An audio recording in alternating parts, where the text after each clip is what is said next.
Hello everyone. So this is a question called process string with special operations, and we are going to solve this using reverse simulation. So let's have a look. So what's the question? It basically says we are given a string S. So it has characters with the constraint that it will only have lowercase letters or a hash or a percentage symbol or an asterisk, and we'll also have a variable k. So what does this variable k do? We'll come to that, but let's see what does these special characters indicate. So whenever we encounter an asterisk, we have to remove the last element present in the resultant string. So we'll come to what resultant string is, but just telling. If we encounter a lowercase letter, we are going to append it to the resulting string. So this remove will only happen if the resultant string is not empty. Then we have this hash, which is like, what do we do when we encounter a hash? We append the same resultant string to itself. So that's what duplicate does. And then what happens when we encounter this special character called percentage symbol? So it just means that whatever result string we have to reverse it. And what does this k denote? So for example, after processing the string S, and from this S when we create a resultant string, so in that, whatever element is present at kth index in the resultant string, we have to return that character. Now, a brute force approach of this is to actually, create the resultant string. But this question has, constraint, like the test cases could be up till, like n could be up till the power of 10 to the power 5. In that case, we would have out of memory errors if we actually try to create the resultant string. And we don't want to create the resultant string. Rather, somehow we want to perform a calculation such that we can get the character without calculating the resultant string. Now, one thing is for sure, that the resulting character, which is like k, would be some character, some lowercase character from itself, right? So somehow, if we are able to move our pointers in such a way that we are able to come to a lowercase character that will be part of the k at index at resultant string, we would get the answer, right? But there could be a case where k is out of bounds for the resultant string. In that case, we are going to have to return a character specified in the question, which is like a full stop. So how do we approach this is coming up. So the approach that we have taken here for somehow getting to the index that our resultant string, after creating our resultant string, we would get to without actually creating the resultant string. So the approach has two steps. So we have divided our solution into two parts. The first part is, as this point suggests, we have to find the final length of the constructed string. We can obviously move our pointers in such a way that we could get to the kth index in S itself, but there can be a case where k might be out of bounds. We have to check for that as well, right? So if we kind of calculate the final length of the constructed string, we would know if k is out of bounds. If that is the case, we can return a full stop from then and there without further calculation.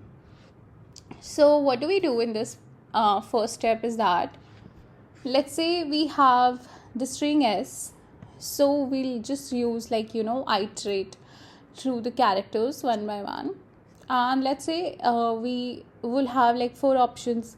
Either our character at the current index could be a lowercase letter, or it could be the 3 mentioned special characters, right? So if we get a, let's say, lowercase character, what do? The question said we have to append it to the resultant string. Okay, let's say we are actually creating a resultant string, but although we are not, but let's assume we are. So if we would be creating a resultant string, what happens to the length of the resultant string? We are adding something to it, a character to it, just a character. So we are actually increasing the length of the resulting string by 1. We are incrementing 1 to the length of the resultant string. So since we are not actually calculating the resultant string, but we know that how will the length get affected, right? So our length actually was 0 previously, but when we actually process this character at first index, which is A, our length becomes 1. Clear? Now our next character is a hash. Okay, from the instructions here we can see hash means duplicate the characters, actually duplicate the string and append it to the end of the string, which means whatever is present in our resultant string, we have to add that string to resultant string itself. So it means we are, multiplying the length by 2. We are increasing it twice, the length of resultant string. So that is how our length changes. We do whatever the length was into 2. So that would be now the length of the resultant string after processing this character. Moving on, then we have B. Now you guys know what happens when we encounter a lowercase character. We append 1 to the length. Okay, moving on. Now we have a special character which is like a percentage symbol, right? So what does our instruction say? We have to reverse the resultant string. What happens when we reverse any resultant string or string for that matter? What happens to the length? Does the length change? Not really, it does not change. So that's why our length will remain unchanged. It won't get affected. Okay, moving on to the last character very quickly. Now we have asterisk. What does asterisk do? It removes the last character if present. There's a condition if present. Now this we have to check if our length is greater than 0. That means some character is present. So we'll check. Now our length is 3. What we'll do is we have to remove a character. What happens when we remove any character from a string? Our length reduces by 1. So that is the same thing we are doing here. We are decrementing 1 from the length of the resultant string. So now we have the length equal to 2. We have processed all the characters of S, and now we know that the length of the constructed string or the resultant string will be 2. Now what we are going to do? We are going to do a sanity check, which is we have to find the index element, the character present at index 1 of the resultant string. Now we have the resultant string length 2. So what's the maximum index? 1. So 0 and 1 indexes are valid indexes. Any other index we would just say not possible, return just a full stop symbol. But in here, this is actually a valid, a valid index. So we are going to somehow move the pointer such that we, reach the element at k equal to 1, which is index equal to 1 of the resultant string. Okay, moving on to the second part. So I told we are going to move our pointers in such a way that we, in its S itself, we kind of somehow move to the character that would be present at index k of the resultant string. Now for that, we have to understand the undo operation. What do I mean by undo operations? What was the first step? Our first step was basically we calculated the length of the final string, right? So the final string length is something we know. Now we are going to process the characters at S from right to left, which is like backwards. And then, find out what would be the length before this character was processed. And, what was the string by which this character would have been processed.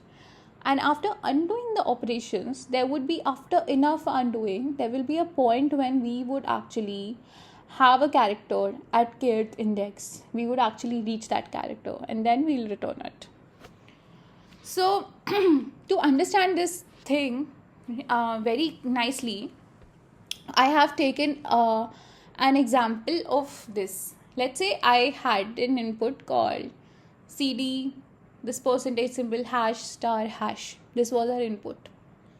From this, if we process, if we do all the calculations, all the processing given by the rules, we would actually have our resultant string as this, DC double D CD. Fine. Now we know the output. Now, how did this output come? After our last element was processed, right? Hash. What's the last element? Hash.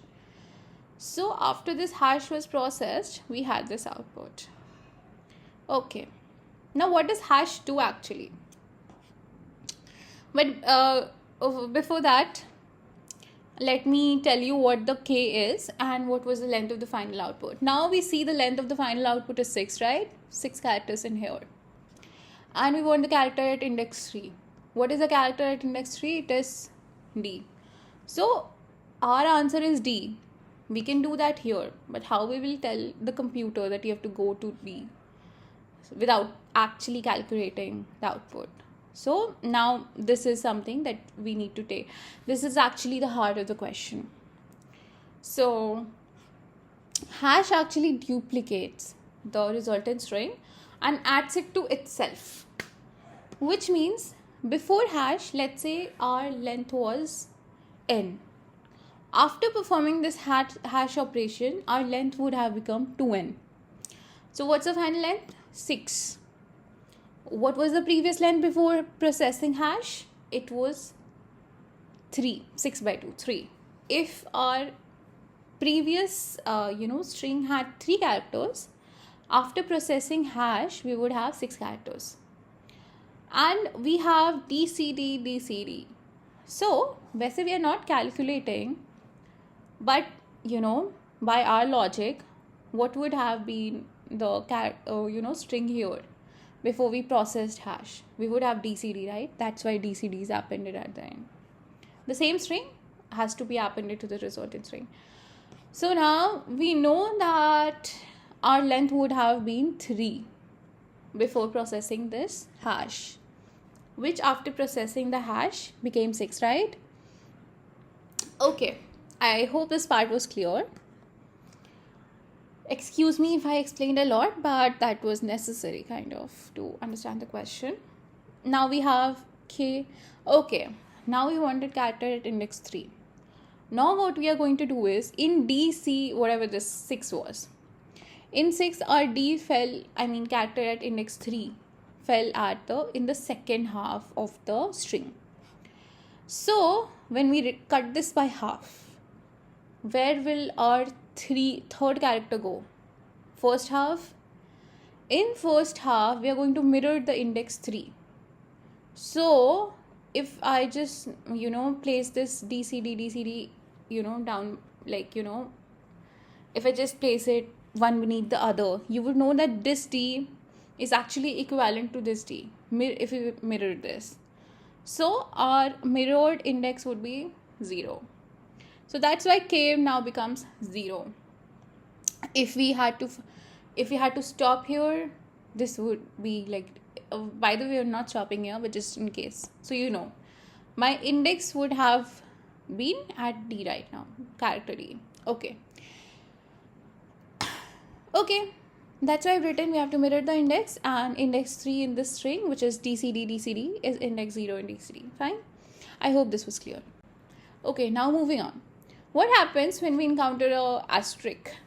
Okay, now we know before processing this hash, our string would have been DCD. That's why it became DCD. Okay, now what does hash do?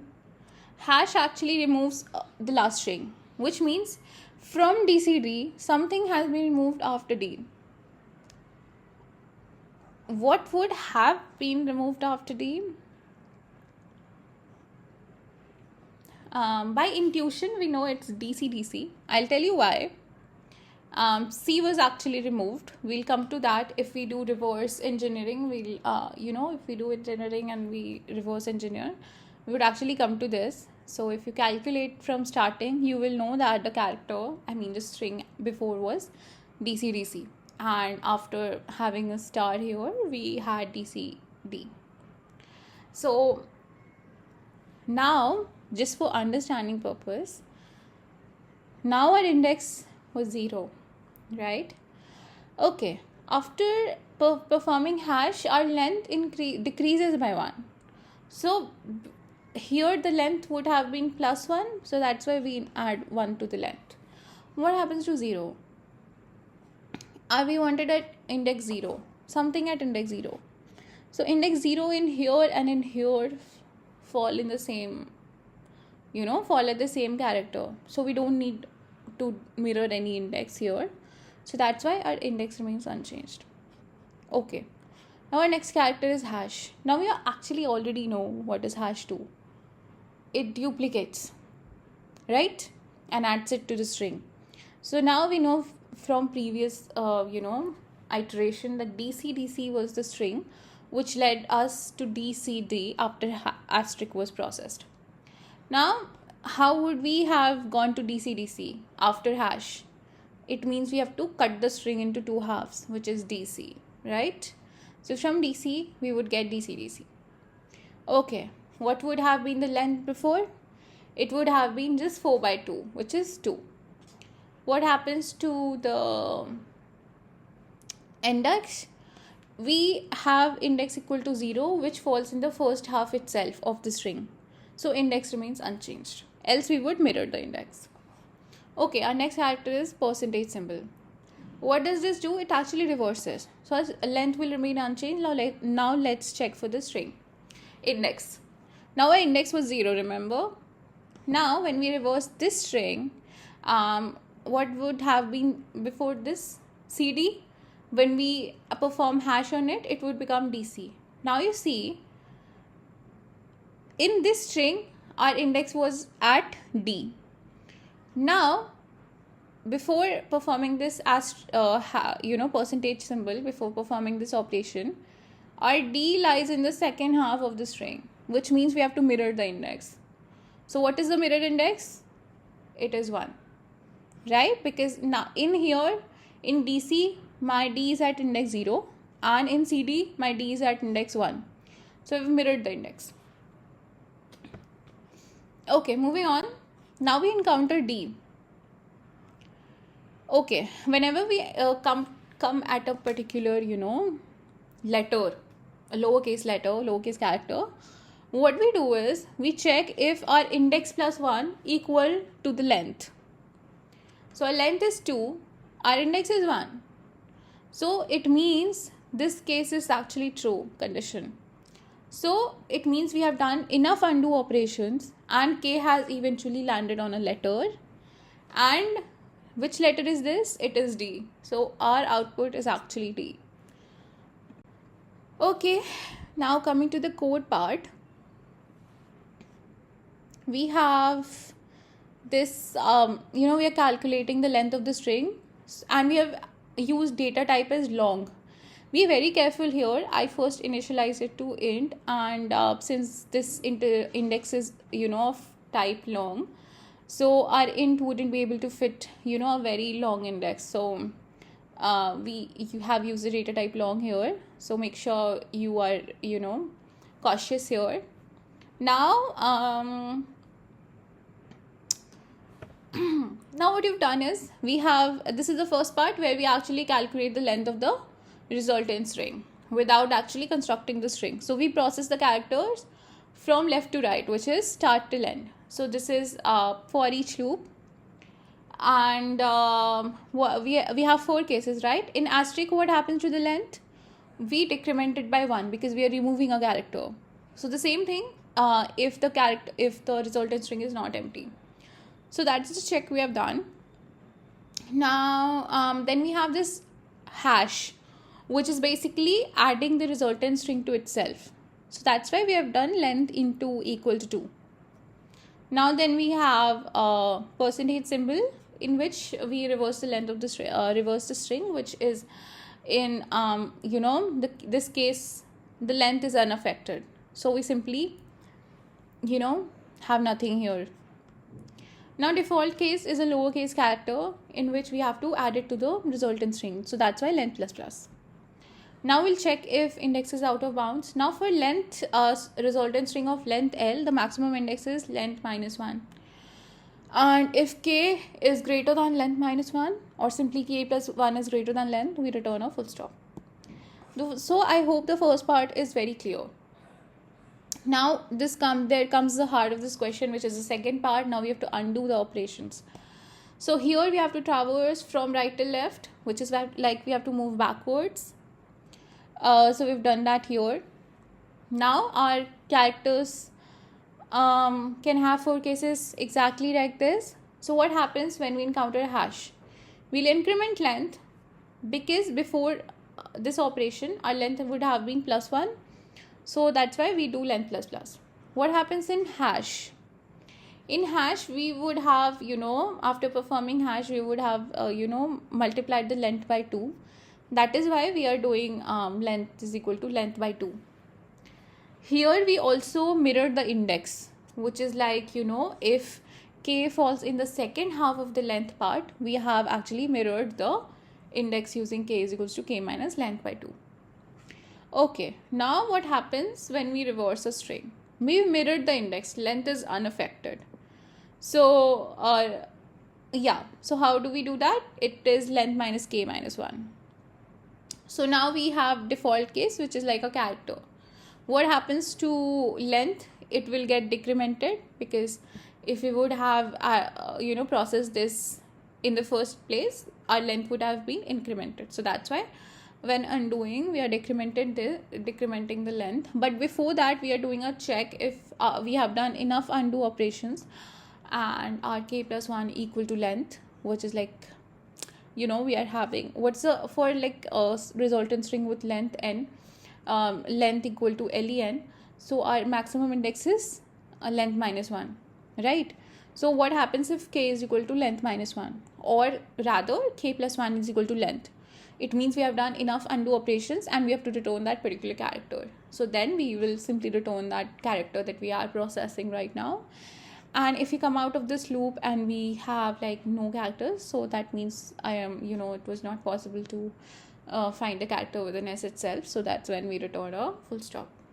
So I hope this question was very clear from the explanation, and I hope that you were able to follow through the slides. So yeah, thank you. Bye.